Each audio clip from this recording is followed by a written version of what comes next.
Assalamualaikum warahmatullahi wabarakatuh.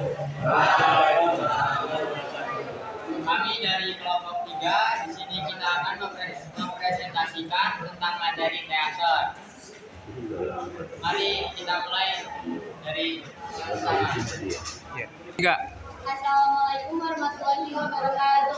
Waalaikumsalam warahmatullahi wabarakatuh. Saya Nadia Sabila Sekian dari kelompok 3 ingin mempresentasikan tentang publikasi dan komunikasi. Publikasi merupakan banyak orang atau juga umum. Publikasi seni menyatu persoalan komunikasi karya seni, yaitu memiliki pengetahuan yang luas serta memiliki status yang terhormat. Mampu menyentuh perasaan atau emosi pendengaran dengan ucapan yang diberikan. Meyakinkan dengan menampilkan segala macam bukti yang dapat dilihat secara nyata. Meyakinkan masyarakat terhadap karya seni. Seni bukan hanya sekedar pengetahuan secara teoritis yang hanya dapat dibicarakan keindahannya. Seni harus dapat ditampilkan dalam wujud nyata di hadapan masyarakat. Seni dapat dilihat dari aspek konteks, bentuk, dan isi. Semua aspek tersebut merupakan unsur-unsur komunikasi seni dalam suatu peristiwa seni dan melahirkan pengalaman seni. Benda seni adalah perwujudan nilai seni yang mengacu pada konteks sosial budaya tertentu dan hanya dapat berkomunikasi dengan masyarakat seni yang berkonteks sama. Tanpa adanya publikasi, belum tentu pementasan atau karya yang dipamerkan mencapai radius yang lebih luas. Untuk itu, ketika memilih tema, perlu dipertimbangkan tema itu menarik perhatian publik atau tidak. Publikasi mencakup semua bahan tulisan untuk memberitahukan adanya sebuah produksi kesenian dan merangsang minat orang untuk menyaksikannya. Radio dan televisi. Fungsi publikasi dalam pertunjukan.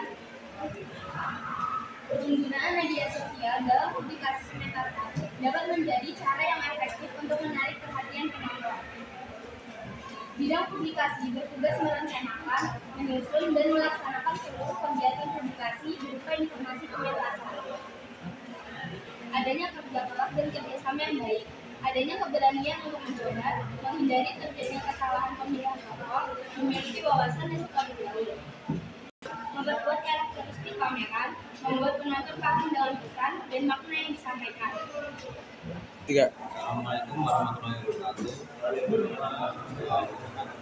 Perkenalkan, nama saya Rahmat Mardiansyah dari kelompok 3 menyampaikan materi pertama yaitu tentang lakon. Lakon adalah tokoh utama yang mempunyai peran penting dalam penulisan naskahnya. Lakon sebagai karya sastra yang dapat diartikan sebagai ungkapan pribadi manusia. Ungkapan tersebut dapat berupa pengalaman, pemikiran, perasaan, ide, semangat, dan keyakinan dalam suatu bentuk gambaran konkret yang membangkitkan pesona dengan alat atau media bahasa. Pada lakon teater harus ada unsur-unsur dalamnya, yakni alur tema, tokoh, karakter, setting, dan sudut pandang pengarang. Jenis dan bentuk lakon. Lakon dibangun oleh peristiwa di dalam adegan tokohan. Penokohan dapat diartikan sebagai pelukisan karakter, kepribadian pelaku utama di sebuah naskah. Penokohan di dalam seni teater biasanya ditentukan secara terpilih oleh seorang sutradara. Peran penokohan menurut sifatnya terbagi dalam beberapa hal: peran protagonis, peran antagonis, peran ceritagonis. Sedangkan peran antagonis adalah kebalikan dari peran protagonis. Peran ini adalah peran yang harus mewakili hal-hal negatif dalam kebutuhan cerita. Pendamping baik untuk peran protagonis maupun antagonis. Secara langsung dan penokohan secara tidak langsung. Penokohan secara langsung disebut juga sebagai penokohan analitik. Penokohan secara tidak langsung dikenal juga sebagai penokohan dramatik. Assalamualaikum warahmatullahi wabarakatuh. Di sini saya akan membacakan materi tentang suara. Bagi seorang pemain teater, suara sangat penting karena sebagai media penyampai informasi kepada penonton.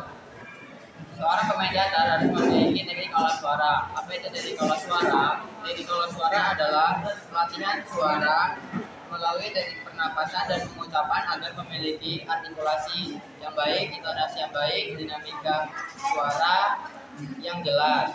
Kanan kata adalah penekanan pada kata tertentu yang perlu ditonjolkan dengan suatu kalimat untuk suatu kepentingan. Penekanan kata dari kalimat untuk menonjolkan isi perasaan dan pikiran dari kalimat tersebut. Kedua, jiwa kalimat merupakan usaha atau teknik menghidupkan kalimat dengan bantuan emosi suara.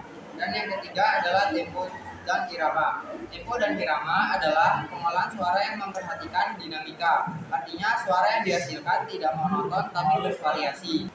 Dalam berlatih olah suara adalah tenaga suara dari perut yang didorong ke atas melalui ruang resonansi dibagi dengan pengaturan nafas kita dalam penghayatan. Penghayatan adalah di mana kita dapat menjiwai dan benar-benar menjadi lakon atau tokoh yang kita mainkan saat pementasan. Berikut yang dapat kita lakukan agar kita dapat melakukan penghayatan dengan baik. Yang pertama adalah respon. Respon sangat penting, yang datangnya dari rasa spontan, yang lahir dari jiwa yang terdalam. Pertama, respon dengan tanggapan-tanggapan cerita. Kedua, respon dengan tanggapan lingkungan. Ketiga, tanggapan kepada teman-teman bermain saat pementasan. Yuk.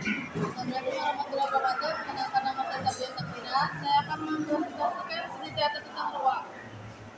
Ruang dalam seni teater adalah tempat bermain peran dengan lingkup perlengkapan dan peralatan dekorasi yang dihasilkan dari panggung. Tempat bermain teater bisa di mana saja, misalkan di lapangan, di dalam kelas, dan di gedung pertunjukan. Teknik pengisi dan menghidupkan ruang terbagi menjadi 4, yaitu teknik blocking. Teknik blocking elemen berhubungan dengan latihan-latihan yang mendukung elemen artistik di mana para aktor harus memiliki kepekaan terhadap ruang. Teknik